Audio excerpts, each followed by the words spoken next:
Hello everyone, so today we'll be doing something a little bit different to the usual lore content, and I'll be doing some model reviews. So, as you can see, I've got some Trench Pilgrims here. Now, I've got the warband set, and I had that printed off in 12K resin.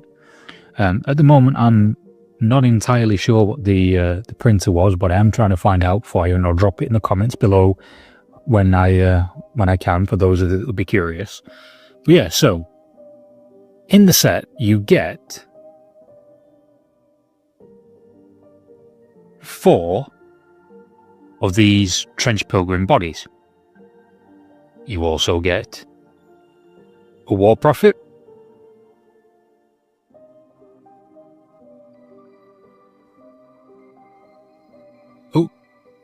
you get 5 of the bodies.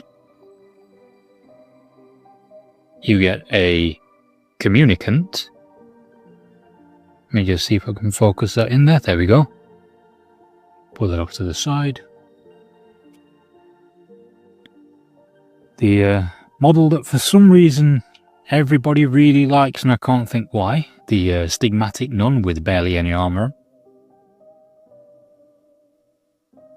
You also get the Stigmatic Nun that I really like, the Stigmatic Nun in full body armour, styled off an Iron Maiden. And then you get a number of parts, as you can see down here.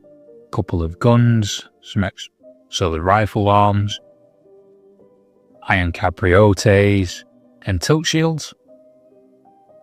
And then a set of fully printed pilgrims, apart from this guy at the back with no head. His head's down there.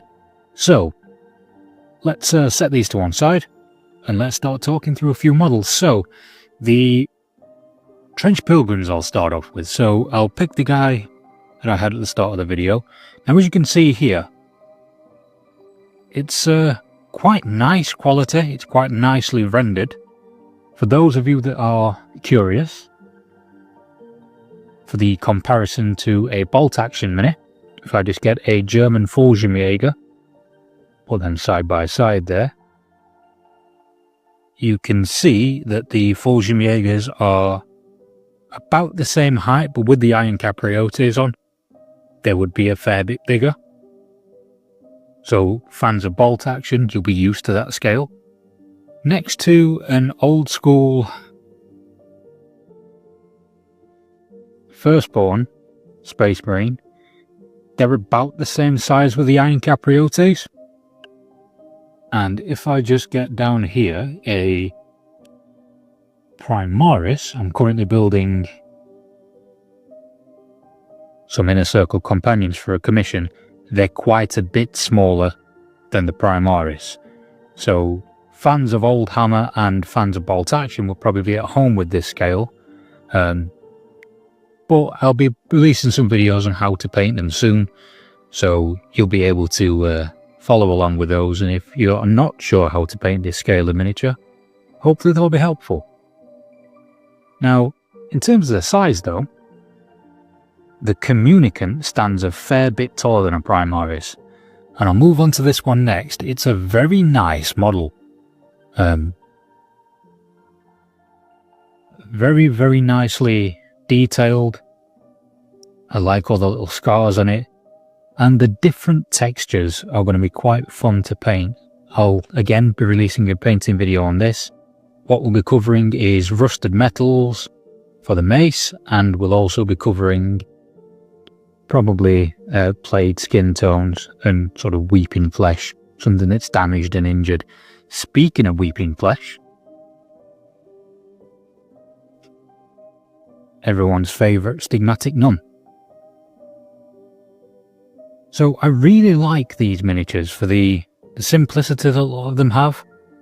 They do have a level of detail to them, but as you can see, the detail isn't too pronounced. So unlike a GW mini, like that like the Inner Circle Companions, I'll just get another one down for you. The Inner Circle are all made, and all GW miniatures are made for the heavy metal style of painting. They made for that marketable emphasis on the sculpt.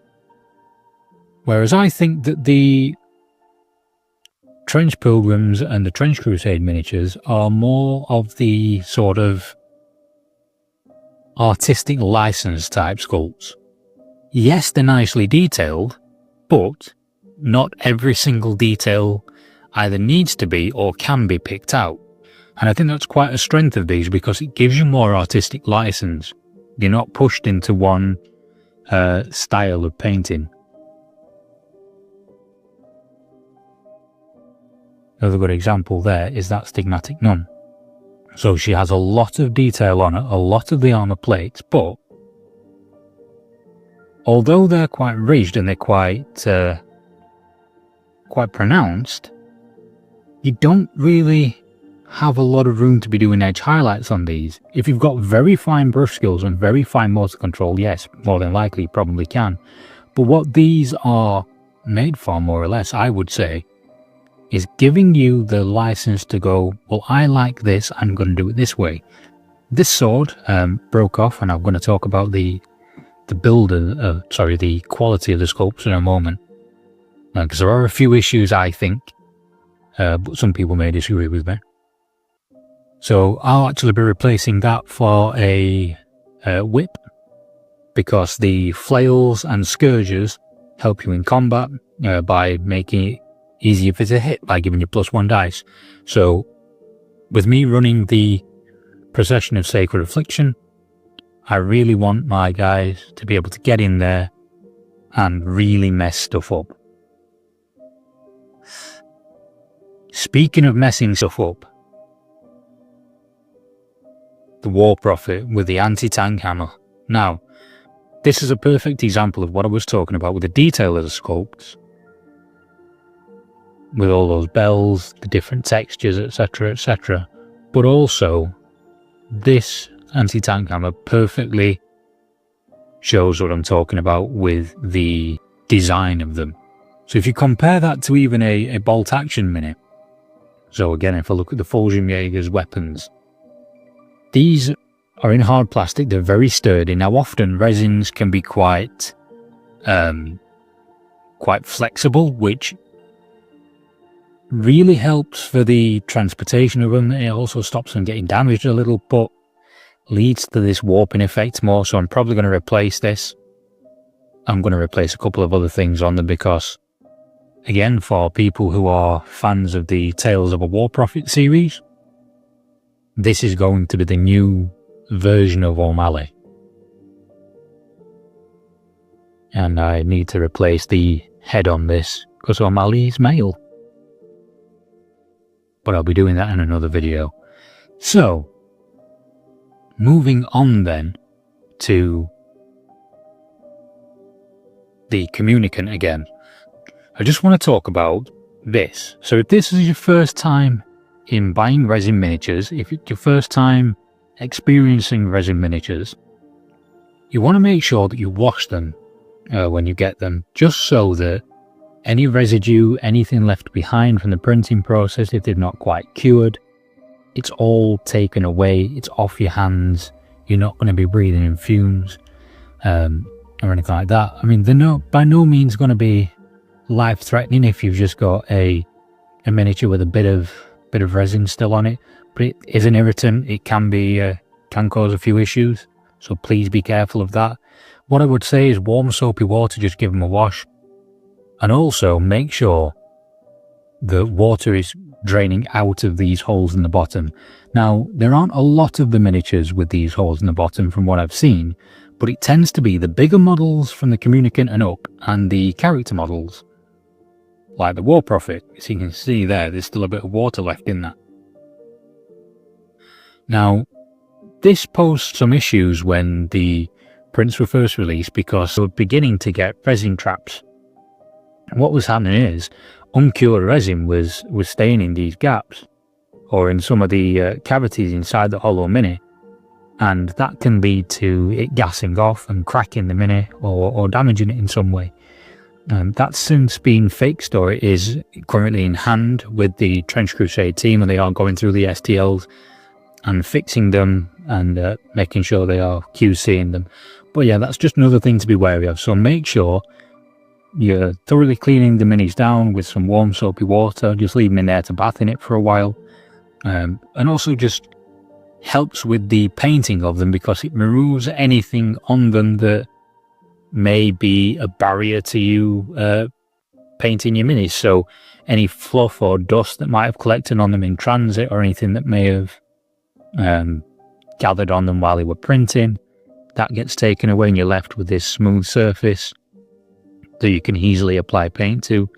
You might find it feels a bit more textured once you've washed it, and in a way that's good, because that will help hold the paint on. It's not like kit plastic and injection molded plastic where it's very, very smooth all the time. There is a little bit of texture to some resin minis, and that is good because it helps the paint stick onto them. And we'll be covering how to paint all of these miniatures on the channel at a later date. So let me know what you think in the comments below. Let me know which unit you would like me to paint first. I've got a fair feeling I think I know which that's going to be. Personally, it's probably for me going to be the Communicant, but if you guys want to see me paint some Stigmatic Nuns, go for it. Let me know in the comments below. So one last thing just before I go is to say thank you for watching. Please like and subscribe, hit the notification button to be notified when I start these painting videos, and also when I start looking at doing some more conversions and in-depth reviews of the models. So thank you for watching, and I'll see you all soon.